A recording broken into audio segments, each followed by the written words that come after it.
أعمالنا من يهده الله فلا مضل له ومن يضلله فلا هادي له فأشهد أن لا إله إلا الله وأشهد أن محمدا عبده ورسوله أما بعد فإن خير الحديث كتاب الله وخير الهدي هدي محمد صلى الله عليه وسلم وشر الأمور محدثاتها وكل محدثة بدعة وكل بدعة ضلالة وكل ضلالة في النار فأعوذ بالله من الشيطان الرجيم بسم الله الرحمن الرحيم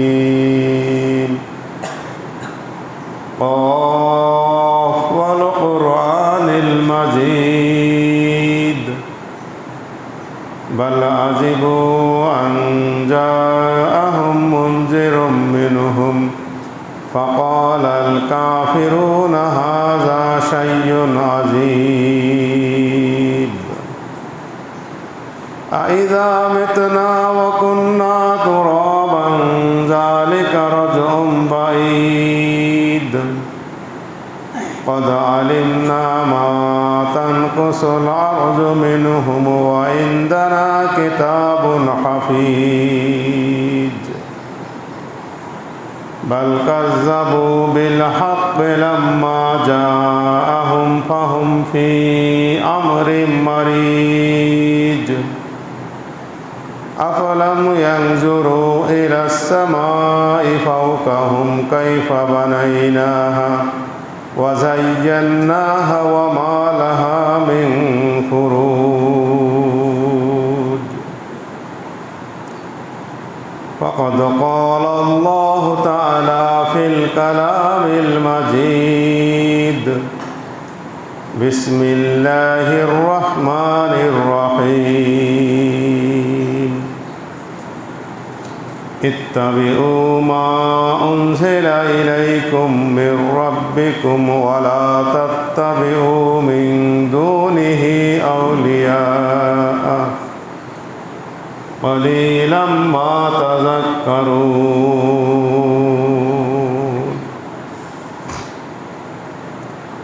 সমাগত জুমার দিনের সম্মানিত মুসল্লিয়ান একরাম, সর্বাগ্রে সমস্ত প্রশংসা আদায় করি সেই মহান আল্লাহ রাব্বুল আলামিনের বারগাহে, যিনি আমাদেরকে দুনিয়াবী সমস্ত প্রকার কর্মব্যস্ততা অপেক্ষা করে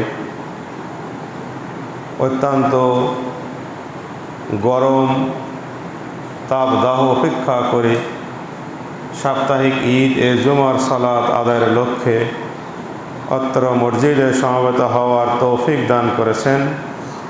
সে আল্লাহ রাব্বুল আলামিনের দরবারে ইলাহিতে প্রশংসা আদার্থে অন্তরস্থল থেকে বলি আলহামদুলিল্লাহ।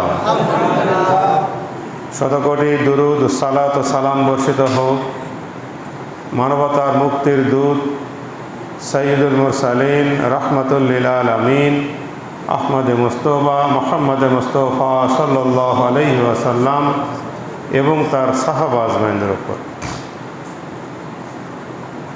বর্তমানে বাংলাদেশের উপর দিয়ে একটা ইলাহি গজব চলে যাচ্ছে।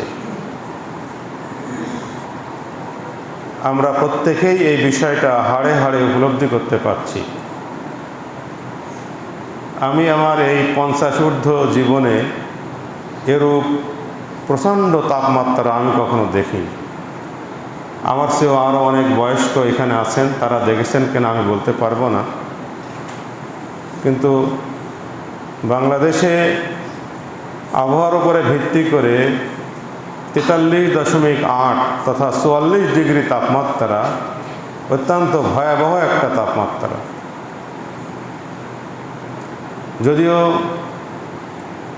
বিগত 2-1 দিন ধরে দেশের বিভিন্ন জায়গায় বৃষ্টিপাতের সূত্রপাত হয়েছে, আবহাওয়া দপ্তরের পূর্বাভাস অনুপাতে রাজশাহীতেও 2-1 দিনের মধ্যেই বৃষ্টিপাত শুরু হবে ইনশাআল্লাহ। এই বিষয়টা নিশ্চিতভাবে আল্লাহ রাব্বুল আলামিনের পক্ষ থেকে আমাদের উপরে একটা গজব ছাড়ার কিছুই নয়। আল্লাহ রাব্বুল আলামিন আমাদেরকে এহেন ইলাহি গজব থেকে মুক্তি দান করুন। আমরা সবাই বলি আল্লাহুম্মা আমিন। যা হোক, আমরা যারা মুসলমান দীর্ঘদিন ধরে আমরা বাস্তবতার আলোকে বিশ্লেষণ করে দেখছি যে বিশেষ করে বাংলাদেশের মুসলমানরা বেশিরভাগ আবেগপ্রবণ। এই আবেগের বহুবিধ কারণ আছে, আর এই আবেগের পিছনে আরেকটা বড় যে কাজ করে সেটা হলো জ্ঞানের স্বল্পতা। আমরা বেশিরভাগ মানুষ ধর্মকে অত্যন্ত মহব্বত করি, ভালোবাসি, এজন্যই ধর্মীয় বিষয়ে আমাদের সম্মুখে আসলে সেটাকে ধর্মীয় অনুশাসন প্রতিপালন করতে হবে এই মানসিকতায় মেনে চলার চেষ্টা করি। কিন্তু যে জিনিসটা আমার সম্মুখে এসছে সেই জিনিসটা আদৌ ধর্ম কিনা, অথবা ধর্মের সঙ্গে তার সম্পৃক্ত কতটুকু, এটা আমরা তলিয়ে দেখি না, বা দেখার মতো যোগ্যতা আমাদের অনেকাংশে নাই। তার কারণ জ্ঞানের স্বল্পতা। ইসলাম জ্ঞানভিত্তিক ধর্ম। আল্লাহ রাব্বুল আলামিন উম্মতে মুহাম্মাদের উপরে এই কোরআন যখন অবতীর্ণ করলেন তখন প্রথম আয়াতই হলো ইকরা, ইকরা বিস্মি রব্বিকাল্লাযী খলাক। তোমরা পড়ো তোমার প্রভুর নামে যিনি তোমাদেরকে সৃষ্টি করেছেন, আলহামদুলিল্লাহ। কিন্তু আজকের অন্যান্য ক্ষেত্রে আমাদের পড়ালেখার গতি দিন দিন বৃদ্ধি পাচ্ছে, কিন্তু রবের বিষয়ে, ধর্মের বিষয়ে পড়ালেখার গতি দিন দিন পিছনের দিকে চলে যাচ্ছে। এ কারণে আমরা যারা মুসলমান, আমাদের ভিতরে নানা রকম সমস্যা সৃষ্টি হচ্ছে, নানা রকম ইসলাম বিরোধী কার্যকলাপ আমাদের দ্বারাই অনুষ্ঠিত হচ্ছে, এবং এটা একটা ঐতিহাসিক বিষয়, তাৎক্ষণিক কোনো বিষয় নয়। বিশেষ করে যদি আমরা আমাদের এই সাবকন্টিনেন্ট তথা বিশাল ভারতবর্ষের ভৌগোলিক বিচারে বিশ্লেষণ করে দেখি, তাহলে আমরা আমাদের অবস্থানটা সৌদি আরব তথা মক্কা ও মদিনা থেকে বহু দূরে অবস্থিত, এবং আমরা এমন একটা সময় এসে ইসলাম ধর্ম অনুশাসন মেনে চলছি, সেটা প্রায় 1500 বছর পরে। এই যে বহু দূরে অবস্থিত এবং বহু সময়ের ব্যবধানে আমরা যে ধর্ম মেনে চলার চেষ্টা করছি, এই নানাবিধ কারণে ধর্মের নামে আমাদের সমাজে অনেক অধর্ম প্রতিপালিত হচ্ছে। এর অন্যতম কারণ যেগুলো আছে, বিশেষ করে ভারতবর্ষের মৌলিক যে বিষয়গুলো, আগে ছিল এখানে হিন্দু শাসন, পাল বংশ, সেন বংশ তারা শাসন করেছিল। এরপরে মুসলিম শাসনের নামে আসলো মোগল শাসন। এরাও মুসলমানদের জন্য কল্যাণকর কিছু বই আনতে পারেনি। দীর্ঘ 550-600 বছর ধরে মুসলিম শাসন এদেশে চলেছে, কিন্তু ইসলামের তেমন প্রভূত কোনো উন্নতি সাধিত হয়নি। মোগলের পরে এই ভারতবর্ষ শাসন করেছে 190 বছর, 1 বছর 2 বছর নয়, ইংরেজ শাসন। এই ইংরেজরা 7 সমুদ্র 13 নদী পার হয়ে এসেই এই ভারতবর্ষে তারা যদিও বাণিজ্য করার জন্য এসেছিলেন, তবে এক পর্যায়ে এসে তারা এদেশের মানুষের দুর্বলতার উপরে ভিত্তি করে দেশটাকে শাসন কার্যের উপরে নির্ভর করে দখল করে নেয় এবং 190 বছর ধরে তারা শাসন করে। এবং এই 190 বছর তারা শুধু দেশ শাসনই করেনি, এই ভারতবর্ষে দীর্ঘদিনের লালিত ধর্মীয় যে তাহজিব ও তামুদ্দুন ছিল, সংস্কৃতি ছিল, সেগুলোকে একেবারে নানাভাবে ভুলুণ্ঠিত করে দিয়েছে। এই সমস্ত ঐতিহাসিক প্রেক্ষাপট বিশ্লেষণ করে আমরা স্পষ্টভাবে বলতে পারি বা প্রতীয়মান হয় যে বাংলাদেশ তথা ভারতবর্ষের মুসলমানরা ইসলামের নামে নানা রকম সমস্যায় জর্জরিত আছে। এদের আকীদার ভিতরে মিল নাই, এদের আমলের ভিতরে মিল নাই, এদের অন্য অন্য কার্যকলাপের ভিতরে মিল নাই। মিল বলতে আমি ইসলামী অনুশাসনের সংক্রান্ত মিল বলছি। অর্থাৎ ইসলাম একটা বলছে, আমাদের দেশের মুসলমানরা আর একটা বলছে। ইসলাম একটা বলছে, আমাদের দেশের মুসলমানদের আকীদা সেটার ভিন্ন। ইসলাম একটা বলছে, আমাদের দেশের মুসলমানদের আমল ভিন্ন। তার কারণ এই নানা রকম পরিবেশ ও পরিস্থিতির সম্মুখীন হওয়া। যা হোক, এর মতো অবস্থায় আমরা যারা ইহকালীন জীবনে শান্তি এবং পরকালীন জীবনে মুক্তি লাভ করার আকাঙ্ক্ষা পোষণ করি, আমাদের করণীয় কি?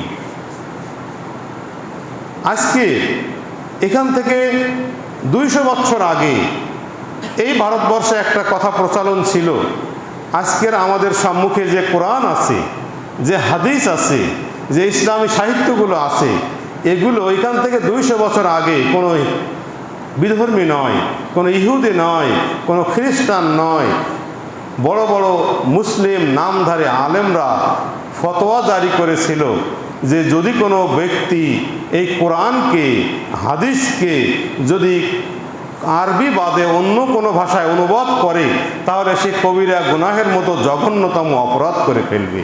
আমরা বলি নাউজুবিল্লাহ। এ কারণে আমরা লক্ষ্য করেছি এই ভারতবর্ষে সর্বপ্রথম যখন ফার্সি ভাষায় কোরআনের একটা তাফসির বের হলো, ফতুহুর রহমান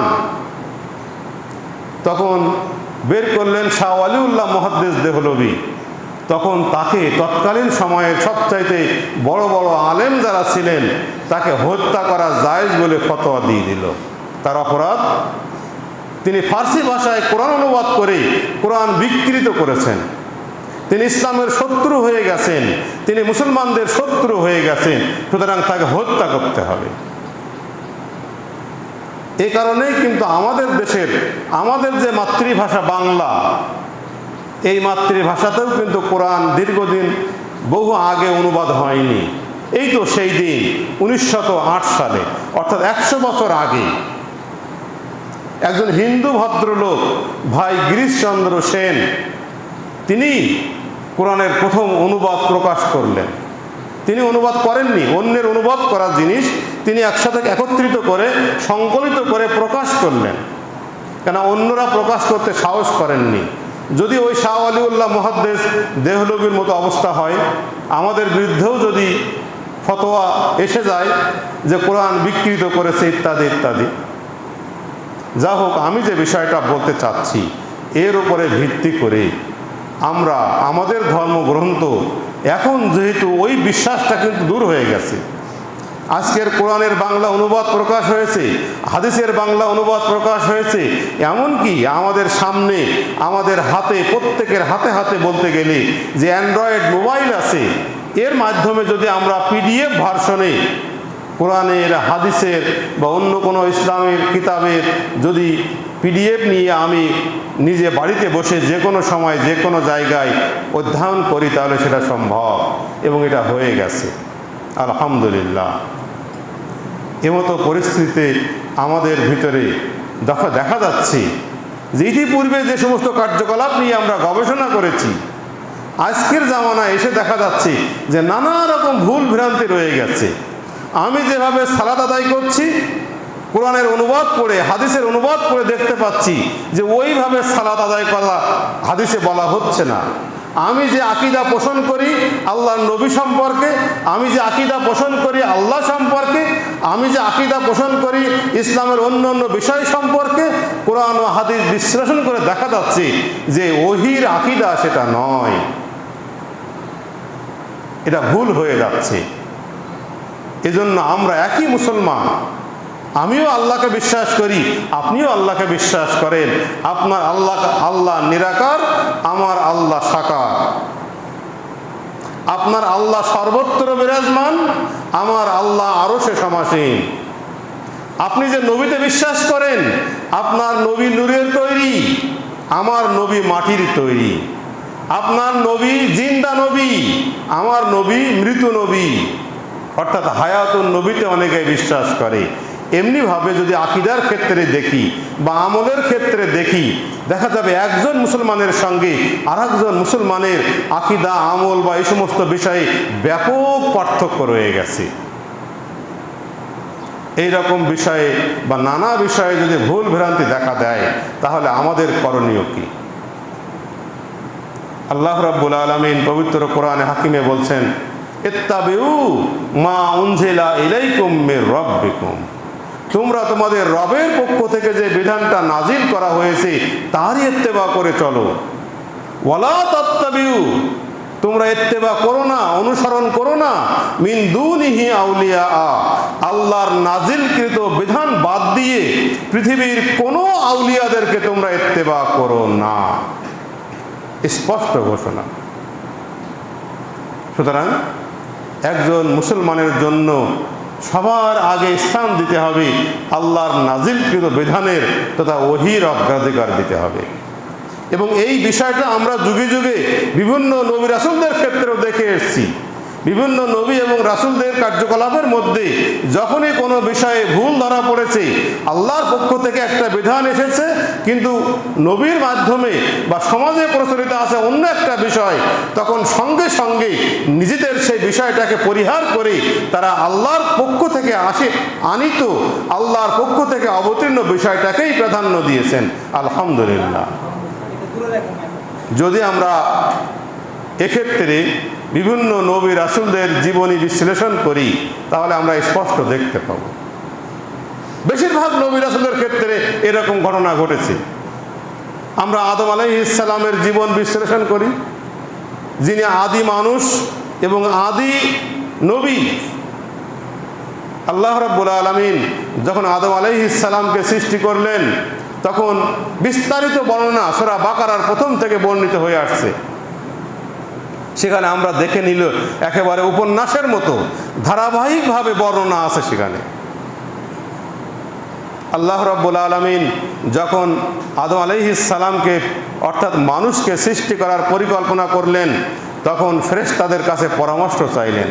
ওয়াইজ ক্বালা রাব্বুকা লিল মালাইকাতি ইন্নী জাইলুন ফিল আরজি খলিফা ক্বালু আতাজআলু ফিহা মা ইউফসিদু ফিহা ওয়া ইয়াসফিকুদ দিমা ওয়া নাহনু নুসাব্বিহু বিহামদিকা ওয়া নুকদ্দিসু লাক ক্বালা ইন্নী আ'লামু মা লা তা'লামুন। এইভাবে ধারাবাহিকভাবে আল্লাহ বলে গেছে। এখানে বলা হচ্ছে, আর স্মরণ করো সেই সময়ের কথা যখন আল্লাহ রাব্বুল আলামিন ফেরেশতাদেরকে ডেকে বললেন, ইন্নী জাইলুন ফিল আরজি খলিফা, আমি এই পৃথিবী প্রতিনিধি সৃষ্টি করতে চাচ্ছি, খলিফা সৃষ্টি করতে চাচ্ছি।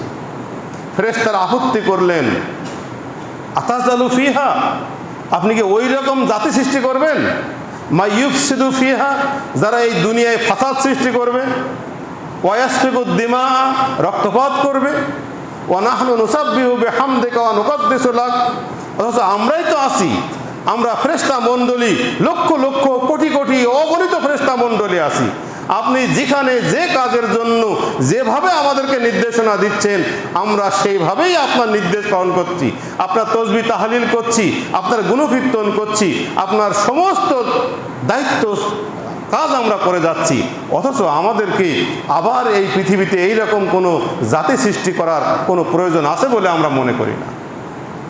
আল্লাহ রাব্বুল আলামিন তাদের আপত্তি উপেক্ষা করে তিনি বললেন, ইন্নী আ'লামু মা লা তা'লামুন, নিশ্চয়ই আমি যে বিষয়টা জানি তোমরা তা জানো না। আদম আলাইহিস সালামকে সৃষ্টি করা হলো, ওই ফেরেশতাদেরকে দিয়েই সৃষ্টি করালেন। ও আল্লামাল আদম আল আসমা আকুল্লাহা, অতঃপর আদম আলাইহিস সালামকে এই পৃথিবীর সমস্ত জিনিসের নাম শিখিয়ে দিলেন। সুম্মা আরাদাহুম আলাল মালাইকা, অতঃপর ওই সমস্ত বিষয়গুলো ফেরেশতাদের সম্মুখে উপস্থাপন করা হলো। আদমও আছেন, ফেরেশতা মণ্ডলীও আছে, তাদের সম্মুখে উপস্থাপন করা হলো। এবং প্রথমেই ফেরেশতাদেরকে ডেকে ডেকে বলা হলো, হে ফেরেশতারা, তোমাদের সম্মুখে যে সমস্ত জিনিসপত্র উপস্থাপন করা হয়েছে তোমরা এই জিনিসগুলোর নাম বলো তো। কোনো ফেরেশতা, লক্ষ লক্ষ কোটি কোটি অগণিত ফেরেশতাদের মধ্যে কোনো ফেরেশতা ওই সমস্ত জিনিসের নাম প্রকাশ করতে পারে নাই। অতঃপর আল্লাহ রাব্বুল আলামিন তাদের সম্মুখে আদম আলাইহিস সালামকে নির্দেশ করে বললেন, হে আদম, তুমি এবার এই জিনিসের নামগুলো প্রকাশ করে দাও। আদম আলাইহিস সালাম তখন ওই অগণিত ফেরেশতাদের সম্মুখে আল্লাহর নির্দেশ প্রাপ্ত হয়ে তাদের সম্মুখে উপস্থাপিত সমস্ত জিনিসের নাম প্রকাশ করে দিলেন। আমরা বলি আলহামদুলিল্লাহ। আল্লাহ রাব্বুল আলামিন এবার তাদেরকে দেখিয়ে দিলেন, দেখো, যে জিনিসের নাম তোমরা বলতে পারোনি সেই জিনিসের নাম আদম বলে দিয়েছে।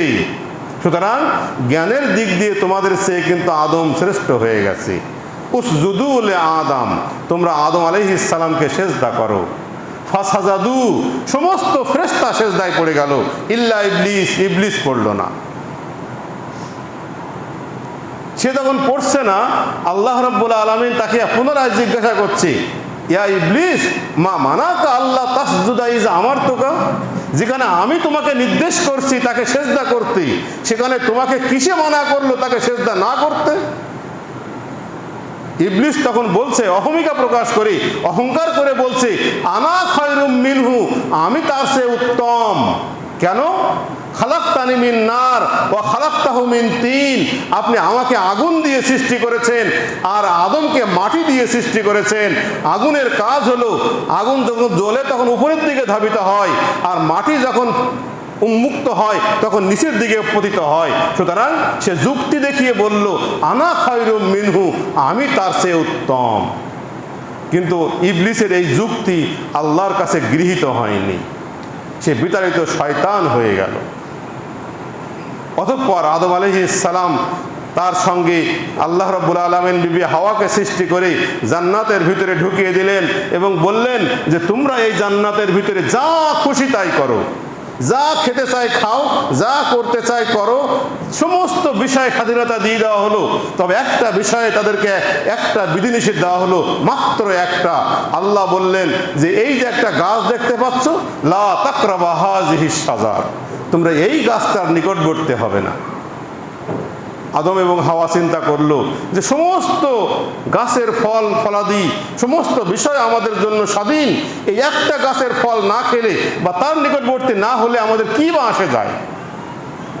তারা মেনে নিল, এইভাবে স্বাধীনভাবে তারা সেখানে বসবাস করতে লাগলো। অতঃপর শয়তান আল্লাহর কাছে বঞ্চিত হয়ে সে এমন কিছু ক্ষমতা চেয়ে নিল, সে এই আদম সন্তানকে প্ররোচিত করার জন্য বিভিন্ন সে তার মেয়াদকে কিয়ামত পর্যন্ত চেয়ে নিল এবং মানুষের রক্তে রন্ধ্রে রন্ধ্রে অনুপ্রবেশের সুযোগ চেয়ে নিল, এরকম আরও অনেক ক্ষমতা চেয়ে নিল। এবং সেই ক্ষমতার বলে সে আদম এবং হাওয়াকে যে সে প্ররোচনা দিচ্ছে যে দেখো, আমি তোমাদের হিতাকাঙ্ক্ষী, ইন্নী লাকুম লামিনান নাসিহিন, আমি তোমাদের আপনজন, তোমাদের কল্যাণ চাই, তোমাদের হিতাকাঙ্ক্ষী। এই গাছের ফল খেতে আল্লাহ নিষেধ করেছেন এ কারণে যে তোমরা এই যে শান্তিপূর্ণ জায়গা, জান্নাতের ভিতরে যা চাচ্ছ তাই পাচ্ছ, যখন চাচ্ছ তখন পাচ্ছ, যেভাবে চাচ্ছ সেভাবে পাচ্ছ।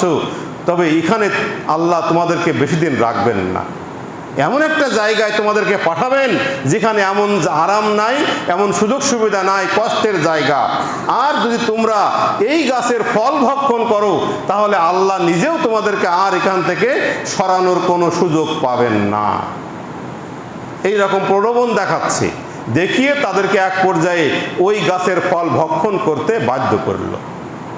আর যখন তারা শয়তানের প্ররোচনায় প্ররোচিত হয়ে ওই আল্লাহ নিষিদ্ধ গাছের ফল ভক্ষণ করলো, তখন তাদের গায়ের কাপড় সম্পূর্ণ খুলে গেল, উলঙ্গ হয়ে গেল। তখন তারা বুঝতে পেরেছে যে আমরা তো আল্লাহ নিষেধাজ্ঞা অমান্য করে অন্যায় করে ফেলেছি। তখন জান্নাতের যে অন্যান্য যে সমস্ত গাছপালা আছে তাদের যে পাতালতা দিয়ে তারা তাদের লজ্জাস্থান ঢাকতে শুরু করে দিল।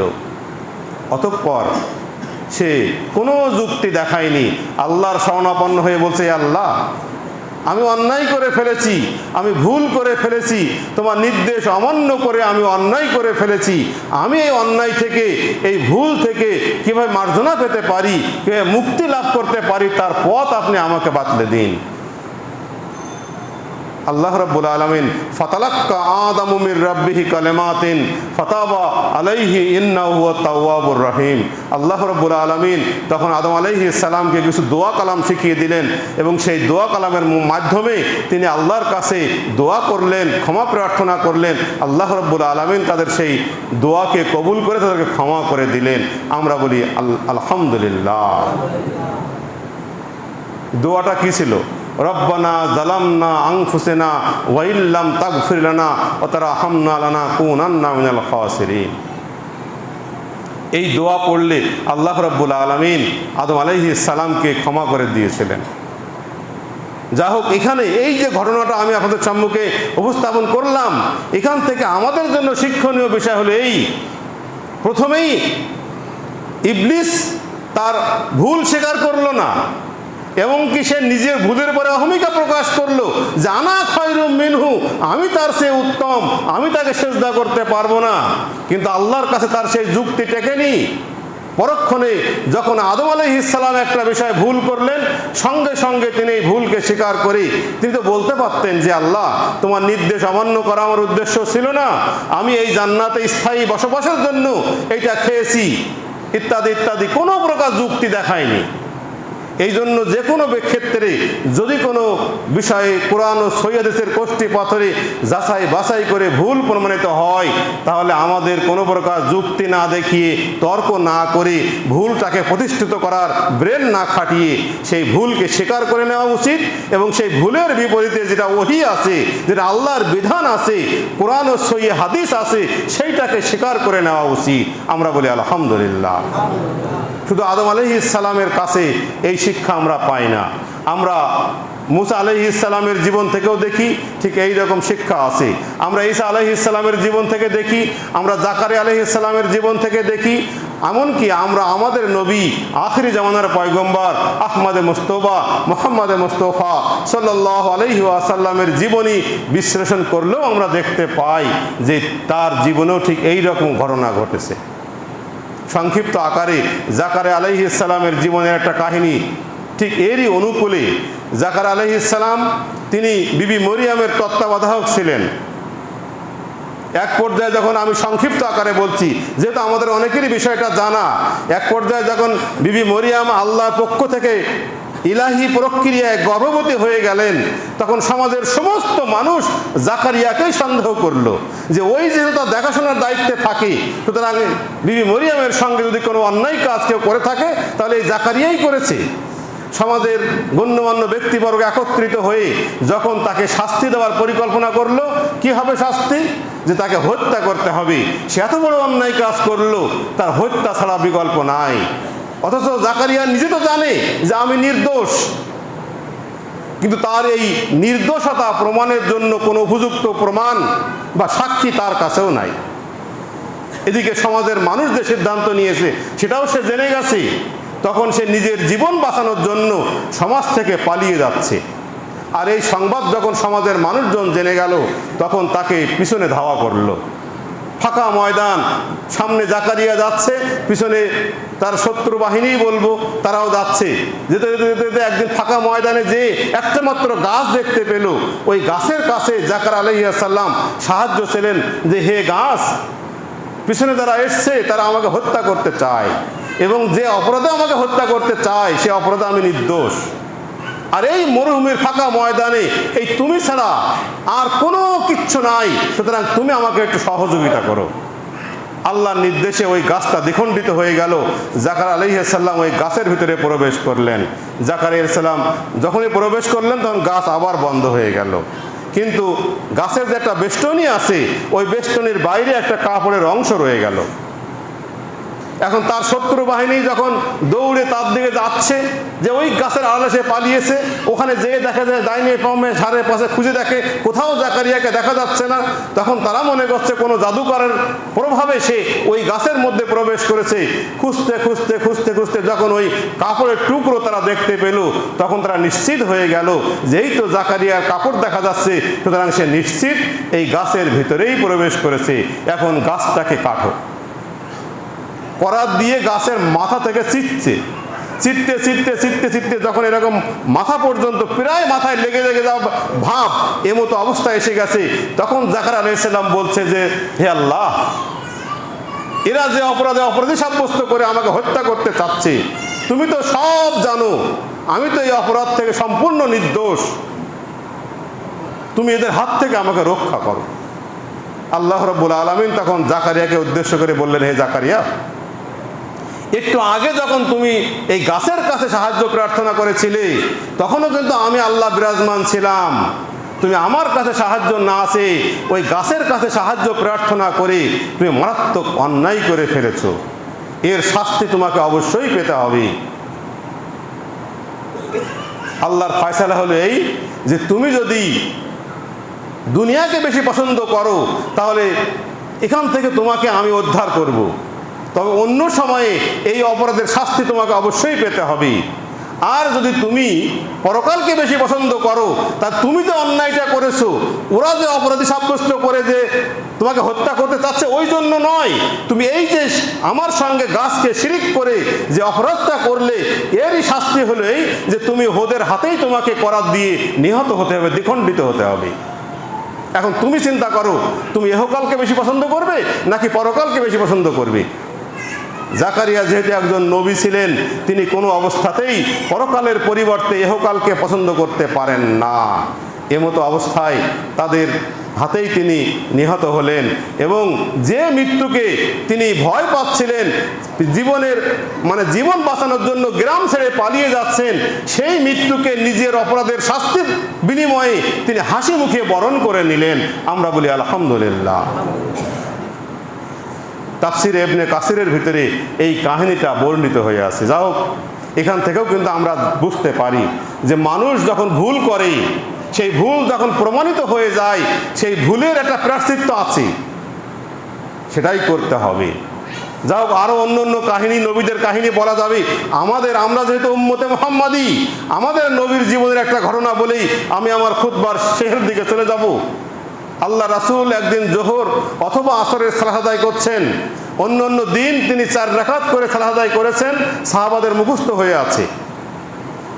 কিন্তু এই দিন তিনি 4 রাকাতের পরিবর্তে 2 রাকাত সালাত আদায় করে ডাইনে বামে সালাম ফিরিয়ে সালাত শেষ করে দিয়ে বাইরে চলে গেছেন। সাহাবারা কাতারে বসে আছেন, আবু বকর আছেন, ওমর আছেন, এইরকম বড় বড় সাহাবা একরাম আছেন, কিন্তু আল্লাহর নবীকে সাহস করে এই বিষয়টা বলবেন এই সৎসাহস পাচ্ছেন না। এর মধ্য থেকে একজন ব্যক্তি বাইরে যেয়ে আল্লাহ রাসূলকে বলছেন, ইয়া রাসূলুল্লাহ, আনাসিতা আম কুসিরাতিস সালাহ, হে আল্লাহ রাসূল, আপনি কি ভুলে গেছেন নাকি আল্লাহর পক্ষ থেকে এই ওয়াক্তের সালাতকে কমিয়ে দেওয়া হয়েছে, 4 রাকাতের পরিবর্তে 2 রাকাত করা হয়েছে? আল্লাহ রসুল তখন বলছেন, লাম আনসা ওয়ালাম তুকসার, আমি ভুলিও যাই নাই এবং আল্লাহর পক্ষ থেকে এই ওয়াক্তের সালাতকে কমানোও হয় নাই। এই হাদিসটা অন্য অন্য রাওয়ায়াতেও এসেছে, সেখানে বলা হচ্ছে যে তুমি যে 2টা বিষয়ের কথা বললে, ওই 2টা বিষয়ের কোনোটাই ঘটে নাই। ওই সাহাবী তখন আল্লাহ রাসূলকে বলছেন যে আপনি যে বলছেন, কিন্তু আমি আল্লাহর কসম করে বলছি যে এই 2টা বিষয়ের একটি অবশ্যই হয়েছে, হয় সালাত কমিয়ে দেওয়া হয়েছে, না হয় আপনি ভুলে গিয়েছেন। এই যে তার মনের যে দৌড়, আল্লাহ রাসূল তখন আবার ফিরে আসলেন। ফিরে এসে অন্যান্য সাহাবাদেরকে জিজ্ঞাসা করছেন যে জুল ইয়াদাইন কি বলছে? ও যেটা বলছে তোমরা কি সবাই সেটা বলছো? তখন সমস্ত সাহাবা আল্লাহ রাসূলের এই জিজ্ঞাসার উত্তরে বললেন, নাম, আমরাও জুল ইয়াদাইনের মতোই বলছি যে আপনি 2 রাকাত আদায় করেছেন। একটু আগে যখন তিনি বলছেন লাম আনসা ওয়ালাম তুকসার, আমি ভুলেও যাই নাই এবং আল্লাহর পক্ষ থেকে এই ওয়াক্তের সালাতকে কমানো হয় নাই, আমরা বুঝতে পারি যে এই কথা বলার অর্থ হলো এই যে তিনি তখনও পর্যন্ত মালুম করতে পারেননি যে তিনি 4 রাকাতের সালাত 2 রাকাত পড়ে বেরিয়ে গেছেন। কিন্তু সমস্ত সাহাবা যখন এক বাক্যে বলছেন যে জুল ইয়াদাইনের কথার সাথে আমরাও একমত, তখন তিনি নিশ্চিত হয়ে গেলেন যে তাহারও ভুল হতে পারে।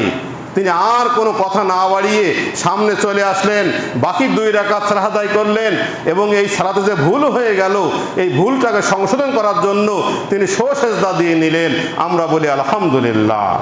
আর এই দিন থেকেই সালাতের মধ্যে ভুল হলে সেজদা দেওয়ার নিয়মও চালু হয়ে গেল। আমরা আরও একবার বলি আলহামদুলিল্লাহ। এটা কি শেষ? সালাত শেষ করে তিনি আবারও দাঁড়িয়ে বলছেন, জানা বাশারুম মিসলুকুম, দেখো আমি তো তোমাদের মতোই একজন মানুষ। তোমরা যখন কোনো কিছু ভুলে যাও আমিও তোমাদের মতো এরকম ভুলে যাই। যদি ভবিষ্যতে এরকম কোনো বিষয় তোমাদের গোচরীভূত হয়, তোমরা উপলব্ধি করতে পারো যে আমি কোনো বিষয় ভুলে গেছি, তাহলে ফাযাক্কিরুনি, তাহলে ওই ভুলে যাওয়া বিষয়টা তোমরা আমাকে অবশ্যই অবশ্যই স্মরণ করিয়ে দিও। আমরা বলি আলহামদুলিল্লাহ। এটাই হলো শেষ নবী। আর আমরা যদি তারই আদর্শ অনুসরণ করতে চাই তাহলে আমাদেরকে অবশ্যই অবশ্যই এই রকম কোনো বিষয়ে ভুল প্রমাণিত হয়ে যাওয়ার পরেই অবশ্যই সে ভুলকে পরিহার করে যেটা সঠিক সিদ্ধান্ত সেই পথে আমাদেরকে আসতে হবে। আর আল্লাহর নবী এই বিষয়টা সাহাবাদেরকেও শিখিয়ে গেছেন। সাহাবা একরামরাও ঠিক এইভাবেই তাদের জীবন পরিচালনা করেছেন। আবু বকর তার খিলাফতকালে নানা রকম পরিবেশ সৃষ্টি হয়েছে। যখনই কোনো ভুল সিদ্ধান্ত দিয়েছেন সঙ্গে সঙ্গে সেই ভুলকে লোকমা দেওয়ার কারণে তিনি সঠিক পথে ফিরে এসেছেন। ওমর রাদিয়াল্লাহু আনহুর জীবনেও তাই, ওসমান আলী রাদিয়াল্লাহু আনহুর জীবনেও তাই, অন্য অন্য সাহাবাদের জীবনেও ঘটেছে। আমি বিস্তারিত কথা না বলে ওমর রাদিয়াল্লাহু আনহুর জীবনের একটা কাহিনী বলছি। ওমর রাদিয়াল্লাহু আনহু বলছেন, ওই সময়ে আমাদের এখন সময়ও তো তা আছে যে বিবাহ সংক্রান্ত মোহরানা অনেক বেড়ে যাচ্ছে। আর মোহরটা তো মহিলার মর্যাদা, একটা গরিব মানুষের মেয়ের যে মর্যাদা একটা বড় লোকের বা বংশীয় মানুষের মেয়ের সেই মর্যাদা হয় না। কারোর 50,000 হয়, কারোর 1 লাখ হয়। এখন তো দেখা যাচ্ছে 10 লাখ 20 লাখেও কোনো পার পায় না। এই যে বাড়াবাড়ির পর্যায়ে, তা ওমর একটা যুক্তি দিচ্ছেন যে দেখেন কিয়ামত পর্যন্ত পৃথিবীর কোনো মহিলা আল্লাহর নবীর যারা স্ত্রী ছিলেন এবং আল্লাহর নবীর যারা মেয়ে ছিলেন তাদের সেই কি মর্যাদায় ঊর্ধ্বে উঠতে পারবে? কোনো অবস্থাতেই উঠতে পারবে না। সুতরাং আমরা যাদেরকে বিয়ে করব তারা আল্লাহর নবীর স্ত্রীও নন, তারা আল্লাহর নবীর কন্যাও নন, তাদের নিশ্চয় মর্যাদার নিচে। সুতরাং আমি আজকে রাষ্ট্রপ্রধান হিসেবে একটা অর্ডিন্যান্স জারি করে দিচ্ছি, একটা প্রজ্ঞাপন জারি করে দিচ্ছি যে আজ থেকে কোনো মহিলার বিবাহ সংক্রান্ত মোহরানা তার স্ত্রী এবং কন্যাদের যেটা ছিল তার সমপরিমাণ হবে অথবা তার চেয়ে কম হবে। এজন্য তিনি নির্ধারণ করে দিলেন 12 উকিয়া বা 480 দিরহামের উপরে উঠতে পারবে না। কেন? ওটাই ছিল আল্লাহর নবীর স্ত্রী কন্যাদের সর্বোচ্চ মোহর। এবার এই কথা শুনে অনেকেই মসজিদ ছেড়ে বের হয়ে চলে গেছেন। কিন্তু পর্দার আড়াল থেকে একজন মহিলা বলছেন, হে আমিরুল মুমিনিন, আপনি তো একজন খলিফা, আল্লাহর প্রতিনিধি, আপনি একটু আগে যে নির্দেশনা দিলেন এই নির্দেশনা কোরআনের বিরুদ্ধে চলে গেল। আল্লাহ যেখানে বলছেন যে তোমরা যদি তোমাদের স্ত্রীদের মোহর তোমাদের সাধ্য থাকে তাহলে তোমরা পাহাড় পরিমাণ কেন্তারান পাহাড় পরিমাণ নির্ধারণ করতে পারো, আর সেখানে আপনি বলছেন যে 480 দিরহামের বেশি হবে না, 12 উকিয়ার বেশি হবে না, তাহলে কি আপনার এই সিদ্ধান্ত কোরআনের এই আয়াতের সূরা নিসার সম্ভবত 20 নম্বর আয়াত, এই আয়াতের বিরুদ্ধে হলো না? ওমরের তখন জ্ঞান ফিরে আসলো যে কে আসো, যারা বাইরে চলে গেছে ওদেরকে ডেকে নিয়ে আসো। আমি একজন মানুষ ওমর, কোরআনের বিরুদ্ধে ফয়সালা দিয়ে ফেলেছি, আমার এই সিদ্ধান্তকে বাতিল করে দাও, আর ওই মহিলার মুখনিসৃত কোরআনের বিধানকেই তোমরা গ্রহণ করে নাও। আমরা বলি আলহামদুলিল্লাহ। এটাই হলো ইসলামের বিধান। যেখানে কোরআনের বিধান আসবে, যেখানে হাদিসের বিধান আসবে, সেখানে মানুষের ব্যক্তিগত রায়, ব্যক্তিগত সিদ্ধান্ত বাতিল হয়ে যাবে। এই ওমরের আমলে আব্দুল্লাহ ইবনে মাসউদ নামে একজন সাহাবী ইরাকের কুফায় তিনি গভর্নরের দায়িত্ব পালন করছিলেন। সেখানে তিনি যেহেতু একজন সাহাবী গেছেন সেখানে, অনেক দূরের রাস্তা, তারা সচরাচর এরকম জ্ঞানী ব্যক্তি পায় না, সেখানে অনেকেই মাসলা মাসাইল ফতোয়া ফারায়েজ তাদের কাছে জেনে নেয়। এমতো অবস্থায় তিনি সেখানে ওই দায়িত্ব পালনকালে হয়তো 5 বছরের জন্য বা নির্দিষ্ট একটা মেয়াদ ভিত্তিক সেখানে গভর্নরের দায়িত্ব পালন করেছেন। এমতো অবস্থায় তার কাছে অনেক মাসলা মাসাইল জিজ্ঞাসা করে আসছে। তখন তিনি দুইটা বিষয়ে তার মনের মধ্যে খটকা লেগেছিল যে আমি তো এই দুইটা রায় দিলাম, এটা কি হাদিস মোতাবেক হলো না আমার রায় মোতাবেক হলো বা ভুল হয়ে গেল কিনা। তার একটা বিষয় হলো এই যে কোনো একটা ব্যক্তি তার কাছে এসে জিজ্ঞাসা করছে যে আমি যখন আমার স্ত্রীকে বিয়ে করলাম, বিয়ের পরে আমার বিধবা মানে শাশুড়িকে দেখে আমি মুগ্ধ হয়ে গেলাম, আমার স্ত্রীর চেয়ে আমার শাশুড়ি সুন্দরী, তখন আমি স্ত্রীর সঙ্গে মিলনের পূর্বেই আমি তাকে তালাক দিয়ে আমার শাশুড়িকে বিয়ে করতে পারবো কিনা। আব্দুল্লাহ ইবনে মাসুদ তিনি রায় দিলেন যে এটার দোষ কি, যেহেতু ওর সঙ্গে মিলিত হওয়া হয়নি, মানে দৈহিক সম্পর্ক ঘটেনি, সুতরাং তাকে তালাক দিয়ে তার মাকে বিয়ে করা দোষের না। কিন্তু তার মাথার মধ্যে এইটা একটা খটকা লেগে আছে যে আমি এইটা কি আসলে সহি ফতোয়া দিলাম না ভুল ফতোয়া দিলাম। যখন তিনি ওই ইরাকের কুফায় দায়িত্ব পালন করে যখন মদিনায় ফিরে আসলেন, মদিনায় ফিরে এসে অন্য যারা জাননেওয়ালা সাহাবায়ে কেরাম আছেন তাদের কাছে এই বিষয়টা জানতে চাইলেন যে আমি তো ওখানে দায়িত্ব পালন করতে যেয়ে এইরকম একটা ফতোয়া দিয়েছিলাম, এই ফতোয়াটা কি জায়েজ হয়েছে না ভুল হয়ে গেছে। তখন যারা জাননেওয়ালা সাহাবায়ে কেরাম ছিলেন তারা তাকে জানালেন যে তুমি যে ফতোয়াটা দিয়েছো এটা ভুল হয়ে গেছে, যেহেতু তার সঙ্গে তোমার বিয়ে হয়ে গেছে, তার সঙ্গে তোমার দৈহিক সম্পর্ক হোক আর না হোক, তার মা তোমার মাতৃগোত্রভুক্ত হয়ে গেছে, আজীবন তার সঙ্গে তোমার বিয়ে শাদী আর জায়েজ নয়, এটা তোমার জন্য ভুল হয়ে গেছে। আর এই ভুল সংশোধনের জন্য তিনি ওই মদিনা থেকে আবার ইরাকের কুফায় চলে গেছেন, চলে যেয়ে ওই ব্যক্তির সন্ধান করছেন, সন্ধান করতে করতে করতে করতে তাকে পেলেনই না। এক পর্যায়ে যখন কি কোনো সমস্যা আছে, এক পর্যায়ে যখন তিনি তাকে পেলেনই না, ওই এলাকার জনগণকে বলে আসলেন যে দেখো আমি এইরকম একটা ব্যক্তির এইরকম ভুল সিদ্ধান্ত দিয়েছিলাম, ভুল ফতোয়া দিয়েছিলাম, যদি তোমরা তার সন্ধান পাও তাহলে আমার পক্ষ থেকে অবশ্যই জানিয়ে দিও যে তার ওই বিবাহ শরীয়ত সম্মত হয় নাই। অর্থাৎ এই যে ভুলের সংশোধনের যে মানসিকতা, এই যে কত বড় একটা বিষয় যে তিনি সেই মদিনা থেকে আবার কুফায় চলে গেছেন। যা হোক, এমনিভাবে আরও বিশ্লেষণ করলে আমরা স্পষ্ট দেখতে পাবো যে একজন মুসলমানের জন্য সবচাইতে বড় বিষয় হলো এই যে আমরা যে যে পরিবেশ পরিস্থিতির আলোকে ইসলামকে অনুসরণ করে চলি না কেন, আজকের আমাদের চলার ভিতরে, আমাদের বলার ভিতরে, আমাদের আমলের ভিতরে, আমাদের আকীদার ভিতরে যদি কোনো বিষয় ভুল প্রমাণিত হয় তাহলে সেই ভুলটাকে অবশ্যই অবশ্যই সংশোধন করে নিতে হবে আর ভুল বিষয়টাকে বাতিল করে দিতে হবে। এই জন্যই আল্লাহ রাব্বুল আলামিন বলছেন ইত্তাবিউ মা উনজিলা ইলাইকুম মির রাব্বিকুম, তোমরা তোমাদের রবের পক্ষ থেকে যে বিধানটা নাজিল করা হয়েছে তারই ইত্তেবা করে চলো। ওয়ালা তাত্তাবিউ মিন দুনিহি আউলিয়া, রবের নাজিলকৃত বিধান বাদ দিয়ে পৃথিবীর কোনো আউলিয়াদেরকে ইত্তেবা করো না। আর যদি আমরা ওই রকম করি, বাপ দাদা 14 পুরুষের দোহাই দিয়ে কোনো কাজ করি, তাদের ব্যাপারে আল্লাহ রাব্বুল আলামিন বলছেন ওয়াইজা কিলা লাহুমুত তাবিউ মা আনজালাল্লাহ ক্বালু বাল নাত্তাবিউ মা আলফাইনা আলাইহি আবানা।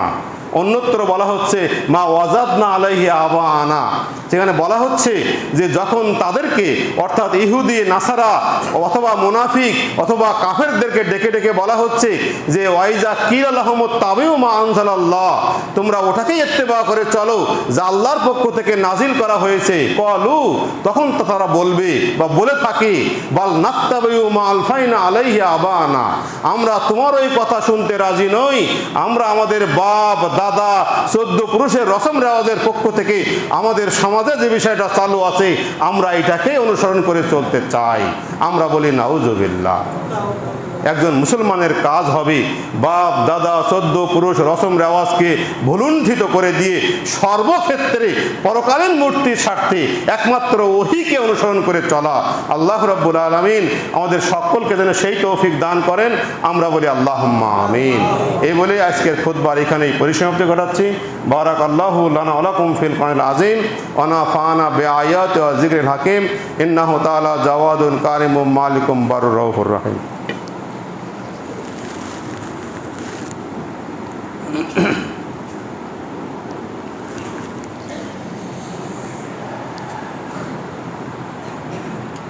এক ব্যক্তি তার পিতা মৃত্যুবরণের কারণে মসজিদে 1000 টাকা দান করেছেন। আরও আরেকজন ব্যক্তি মসজিদে 600 টাকা দান করেছেন। আপনারা যারা উপস্থিত আছেন, আমাদের অনেকেরই নিকটজন পৃথিবী থেকে বিদায় নিয়ে চলে গেছেন। তাদের রুহের মাগফিরাত কামনায় আমাদের কিছু করতে মন চায়। সেক্ষেত্রে আমাদের উচিত হবে যে এই রকম ধর্মীয় প্রতিষ্ঠান, বিশেষ করে মাদ্রাসা, মসজিদ বা স্থায়ী প্রতিষ্ঠান যেগুলো আছে সেখানে দান করা, যেটাকে সাদকায়ে জারিয়া বলা হয়। তাহলে এটা প্রবাহমান সাদকা থাকে। রাসূল আকরাম সাল্লাল্লাহু আলাইহি ওয়াসাল্লাম বলছেন যে ইজা মাতাল ইনসানুন কাতা আনহু আমালুহু ইল্লা বিন সালাসাতিন, যখন কোনো মানুষ মৃত্যুবরণ করে তখন তার এই আমলের সমস্ত দরজা বন্ধ হয়ে যায়, তবে 3টা দরজা খোলা থাকে। তার একটা হলো সাদকাতুন জারিয়াতুন, প্রবাহমান সাদকা। আপনি নিজে যদি একটা সাদকা করেন, তারপরে মৃত্যুবরণ করেন এবং ওই মৃত্যুর পরেও যদি ওই সাদকাটা চলমান থাকে, তাহলে ওটা আপনি কবরে বসেও তার সওয়াব পাবেন, আলহামদুলিল্লাহ।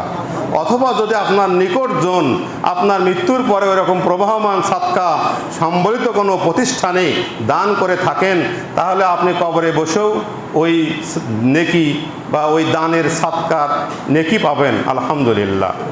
যারা দান করেছেন তাদের এই দানকে আল্লাহ রাব্বুল আলামিন কবুল করে নিন, আমরা বলি আল্লাহুম্মা আমিন। যে উদ্দেশ্যে তারা দান করেছেন, আল্লাহ তাদের উদ্দেশ্য বা মকসুদ পূরণ করুন, আমরা বলি আল্লাহুম্মা আমিন।